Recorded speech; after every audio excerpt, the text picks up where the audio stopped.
যে কোনো খাবার প্রেজেন্টেশন যদি সুন্দরভাবে করা হয় তাহলে চোখেরও তৃপ্তি মিলে, খেতেও ভালো লাগে। আর এটা কিন্তু প্রেজেন্টেশন সুন্দর হবে না, মধুবর্তী তরমুজ বলেই কথা। আসসালামু আলাইকুম, হাই গাইস। আশা করি সবাই ভালো আছেন।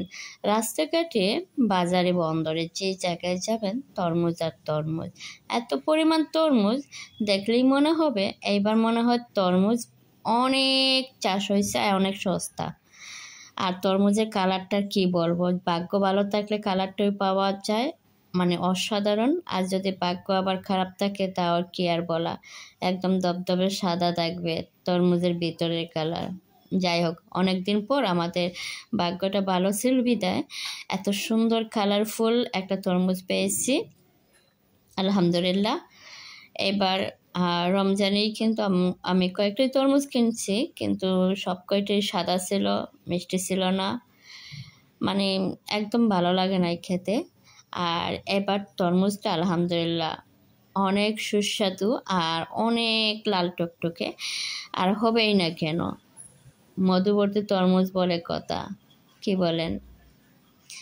এর জন্য তো মধুবর্তী তরমুজ বলে, এর জন্য বাজারে এত এত দাম, যার জন্য মানুষ কিনে খেতেই পারতেছে না। অনেকেই বাজারে দরদাম করে চলে আসছে, কারণ কেনার সাধ্যের বাইরে। এত দাম দিয়ে কিভাবে মানুষ খাবে? অনেকেই আছে দিনমজুর বা মধ্যবিত্ত, অনেকেই আছে বিভিন্ন, কিন্তু খেতে ইচ্ছে করে কিন্তু সাধ্য নেই নেওয়ার। অনেকেই আছে যা আমি একদম কাছ থেকেই দেখেছি, যে মানুষ প্রাইস বলে একটু দামাদামি করেই চলে যাচ্ছে, কারণ নেওয়ার মতো মানে ক্যাপাসিটি হয়তো সবার নেই, কি আর বলা। এর জন্য যারা তরমুজ বিক্রেতা আছেন ওনাদেরও মানে অন্তত এতটুকু মনের ভিতর রাখা উচিত ছিল, রমজান মাসে একটু দাম টাম কমায় বললে সবাই খেতে পারতো অ্যাটলিস্ট, কি আর করা। আমি তো আর সুন্দরভাবে কাটাকুটি করতে পারি না। তরমুজ মামা কিন্তু এত সুন্দর করে কেটে আমাদেরকে দেখাইছিল, আর আমি তো বাসায় এনে একদম যেমন খুশি তেমন কাটাকুটি করে নিলাম, কুচি কুচি করে। আপনারা আবার এদিকে আবার কিছু বললেন না, কারণ কাটাকুটি ওইগুলো আমি ঠিক মতো করতে পারি না। আমার গত হয়েছে কাটলেই হয়েছে, খাওয়া দাওয়া করলেই তো শেষ, কি আর ব্যাপার।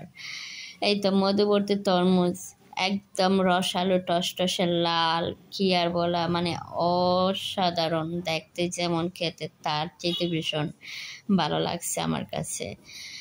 আর তরমুজটা আসলেই কিন্তু মধুবর্তী, এর জন্যই কিন্তু দাম।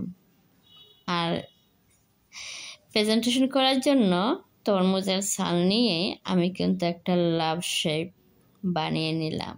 কেমন হলো অবশ্যই কমেন্টের মাধ্যমে জানাতে ভুলবেন না। কমেন্টে কিন্তু জানাবেন, ভালো লাগে।